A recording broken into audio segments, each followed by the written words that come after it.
a cardiopatia mais prevalente dentre as gestantes no nosso país. Claro, não dá para a gente poder falar sobre cardiologia na gestação sem falar sobre as valvopatias. E num estudo bem recente publicado este ano no Registro Brasileiro de Cardiopatia e Gestação, viu-se que a valvopatia está presente em 37% desses casos de cardiopatia na gravidez. Vamos falar um pouco mais sobre esse assunto? Seja bem-vindo ao Descomplicando a Cardiologia na Gestação. Eu sou a doutora Natália Patei, sou cardiologista com foco e paixão na cardiologia da mulher. Vamos explicar um pouco mais e se você gosta desse assunto, gosta de cardiologia na gestação, de cardiologia da mulher, já segue o perfil, já compartilha com outros profissionais, porque só levando informação que a gente vai sim chegar lá no final da linha reduzindo mortalidade materna e mortalidade entre as mulheres. E é esse o nosso objetivo final, levar informações para salvar vidas. Claro que quando a gente fala de valvopatias, a gente tem um mundo enorme ali de patologias, né? E de níveis dessas patologias. A gente pode estar falando de estenoses, a gente pode estar falando de insuficiências, lembrando que a gente tem as nossas 4 válvulas cardíacas e de cada uma delas a gente pode ter estenoses, insuficiências e níveis diferentes de gravidade, né?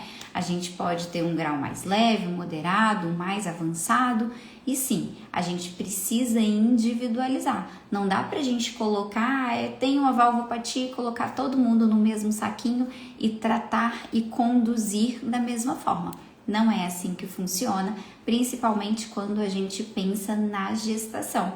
Durante a gravidez, a gente aumenta muito o débito, o volume sanguíneo e quando a gente pensa principalmente em estenoses, principalmente do lado esquerdo do coração, a gente está falando de aumentar o gradiente dessas pacientes e a gente tem um risco maior. Então, já vamos com uma informação importante. Falar de estenoses.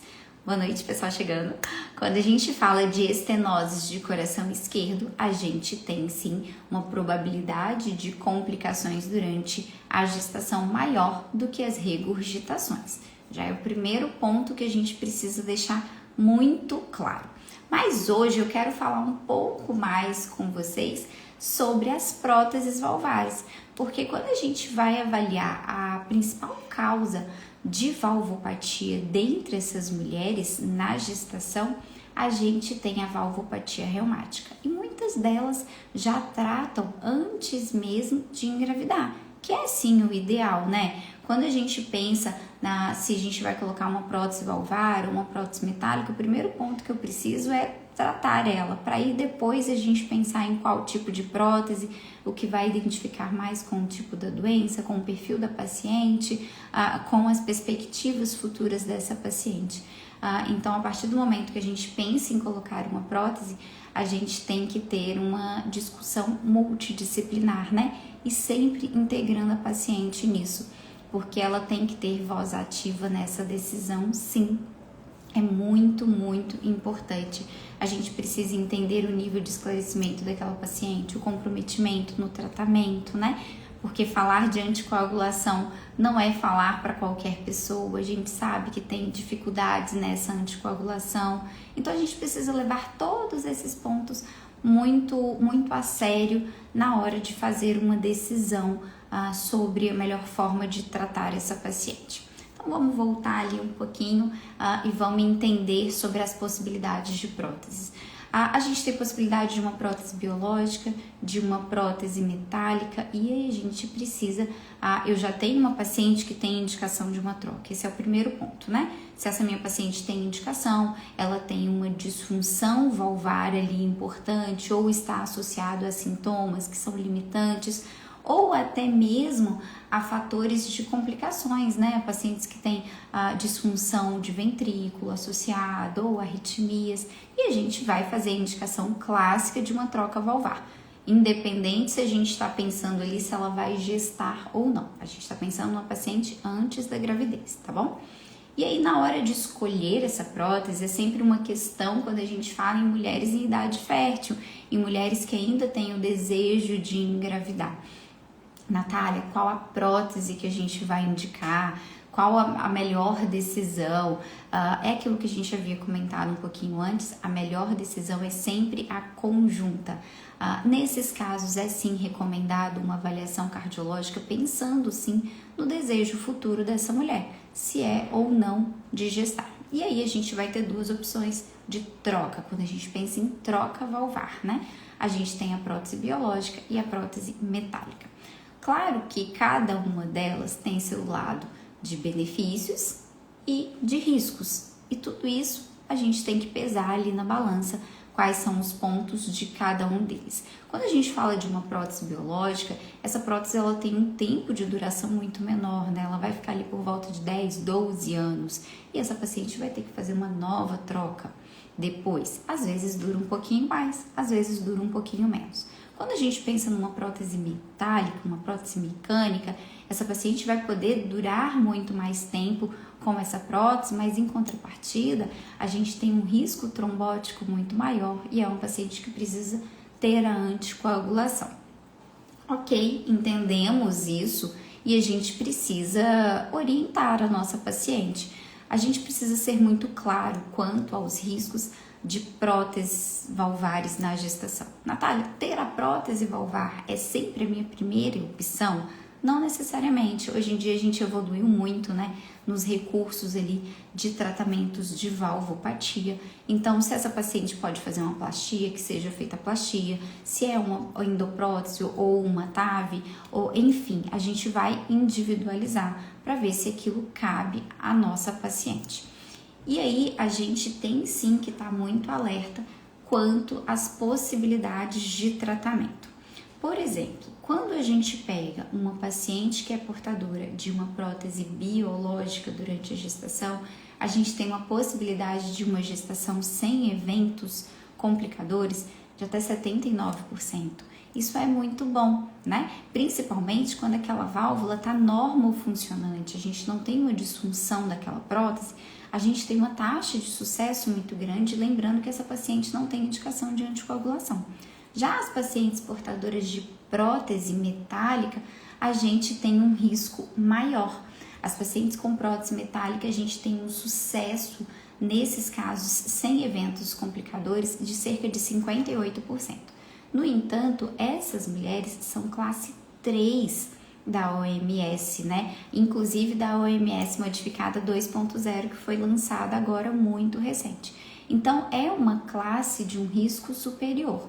Sim, as próteses metálicas têm um risco maior de complicações do que as pacientes com prótese biológica. E isso deve ser esclarecido para nossa paciente que deseja gestar, que tem uma idade fértil e que tem a necessidade da troca valvar.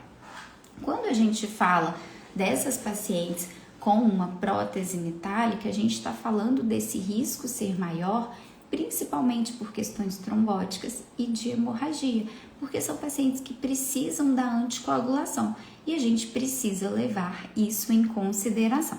Isso são números internacionais e eu já vou trazer uma curiosidade para vocês de uma publicação brasileira do último ano, tá? Minto, desse ano ainda, só que foi no início desse ano. Esse ano já teve tanta publicação, né, gente, que eu já tô ficando meio doida. Onde pegou-se, foram 128 mulheres gestantes portadoras de próteses metálica e biológica. E pelo incrível que pareça, a gente teve maior número de complicações nas pacientes, isso Brasil, tá, gente? Brasil, esse estudo é brasileiro, maior chance de complicações nas pacientes portadoras de prótese biológica, acredita? Isso, a relação disso que foi vista é porque não adianta muito a gente ter uma prótese biológica, mas ela ter disfunção. Então, e muitas vezes, quando é uma portadora de prótese metálica, essa paciente normalmente a gente consegue vê-la com mais frequência, a gente se preocupa, a gente se resguarda muito mais naquele cuidado, né? Então, como conclusão desse estudo, eu vou até ler aqui para vocês.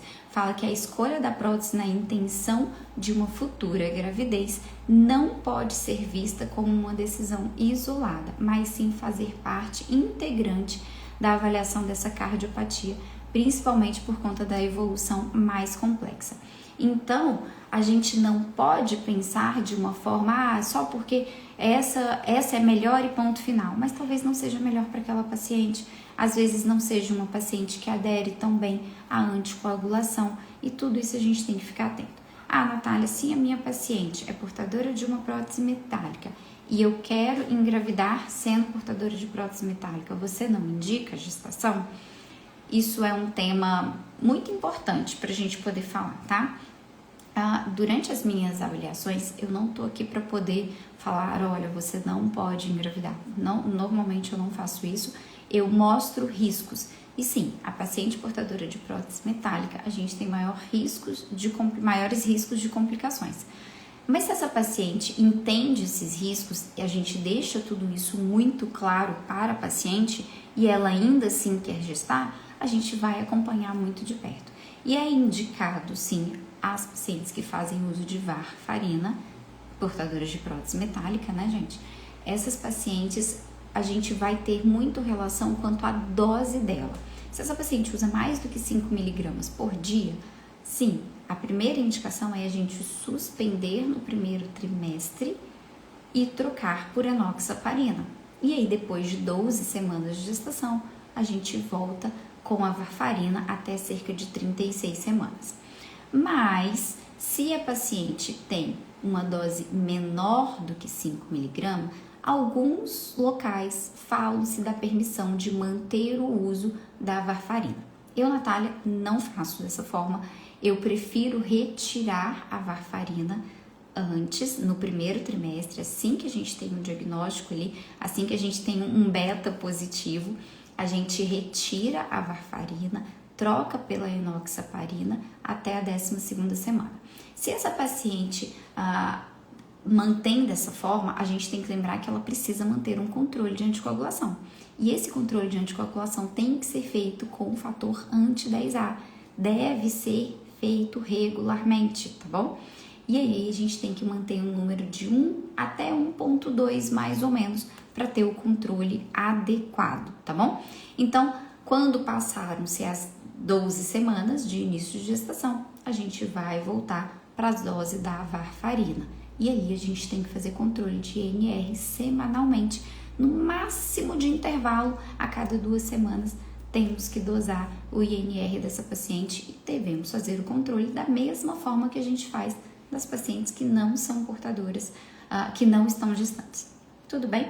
E aí, com 36 semanas de gestação, a gente suspende a varfarina para a gente poder programar o parto dessa paciente, entrar em trabalho de parto mais seguro. Porque se ela entra em trabalho de parto em uso do anticoagulante oral, essa paciente tem uma indicação formal de ser um parto via cesariana, tá bom? Natália, quando a gente fala de válvula, tem uma pergunta que sempre me fazem. Se é uma paciente portadora de valvopatia reumática, ela vai continuar o bezetacil durante a gravidez? Ela vai continuar com bezetacil durante a gestação, tá bom? A gente não suspende, não tem indicação dessa suspensão. E tem um dado que eu quero passar para vocês, que eu acho muito importante, que a gente tem que lembrar. Porque quando a gente fala de tratamento dessas valvopatias, mais, assim, tão importante quanto é a gente saber avaliar essa paciente antes da gestação, isso é fundamental. Essa paciente precisa ter uma avaliação clínica muito importante, um ecocardiograma muito bem feito dessa paciente, para a gente poder orientar a gestação da melhor forma.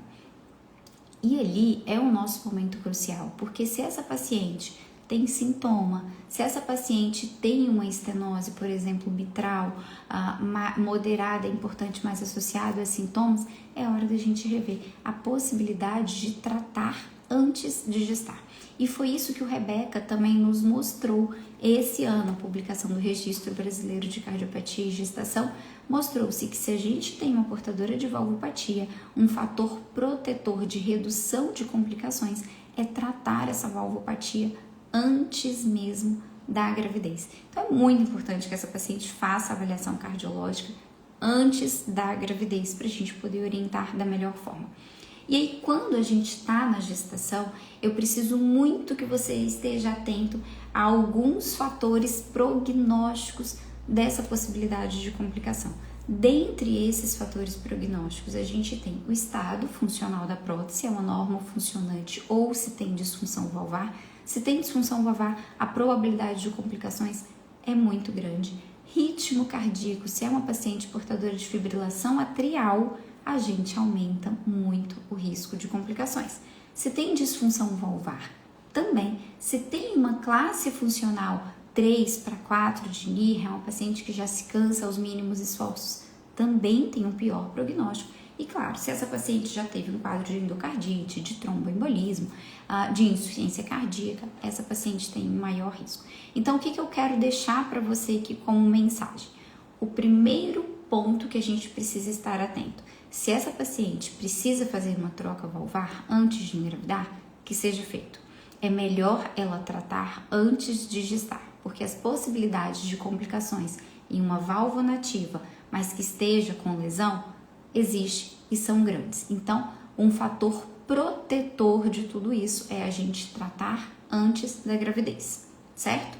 Um outro detalhe importante quanto à válvula a ser escolhida, se é uma biológica, se é uma metálica, a prótese biológica, teoricamente, a gente tem maiores benefícios, porque a metálica a gente tem maior risco de hemorragia e de tromboembolismo, tá bom? Mas não quer dizer que a minha paciente que tem uma prótese metálica não possa engravidar. Não é isso. Essa paciente requer sim uma atenção maior, mas lembrando, seja uma prótese biológica, seja uma prótese metálica, se a gente tem disfunção, se a gente tem uma paciente que não está compensada hemodinamicamente e clinicamente, a gente tem risco de complicar. Então, antes uma paciente com uma prótese metálica, mas muito bem compensada, clinicamente muito bem ativa, do que uma prótese biológica com disfunção ou com alguns critérios de pior prognóstico, como fibrilação atrial, como disfunção valvar. Então, tudo isso precisa ser pensado. E antes de qualquer escolha, essa paciente precisa entender todos os riscos e possibilidades desse tratamento, para que a gente tenha, assim, uma mulher bem esclarecida, consequentemente, essa gestação vai ser mais segura.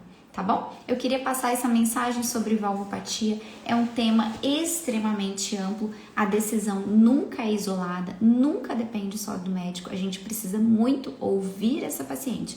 E para a gente saber a opinião dela, a gente precisa explicar cada ponto. E sim, se é uma portadora de valvopatia, ela precisa ter um acompanhamento cardiológico antes mesmo de pensar em engravidar. Essa paciente merece uma atenção especial. É uma gestação de alto risco e a gente precisa cuidar dessa mulher da melhor forma possível, tá bom? Me conta aí se vocês têm alguma dúvida sobre o que a gente conversou. Caso tenha, já me manda, que eu vou ter o maior prazer em responder, seja aqui, seja no direct, enfim, por alguma mensagem, eu vou estar ali para poder te responder, tá bom? Foi um prazer a gente falar sobre isso e eu já faço um convite para vocês. Na próxima segunda-feira, dia 15, a gente vai fazer a próxima live, na segunda, dia 15, às 8h30, e a gente vai falar sobre avaliação nutricional das pacientes que tiveram pré-eclâmpsia. Como que a gente tem que orientar, onde que entra essas questões ali nutricionais das pacientes que tiveram um quadro de pré-eclâmpsia, tá bom? Então, eu tô te esperando até lá, foi um prazer, até mais, gente. Se tiver dúvida, pode me chamar para eu poder responder, tá bom? Até mais, boa noite!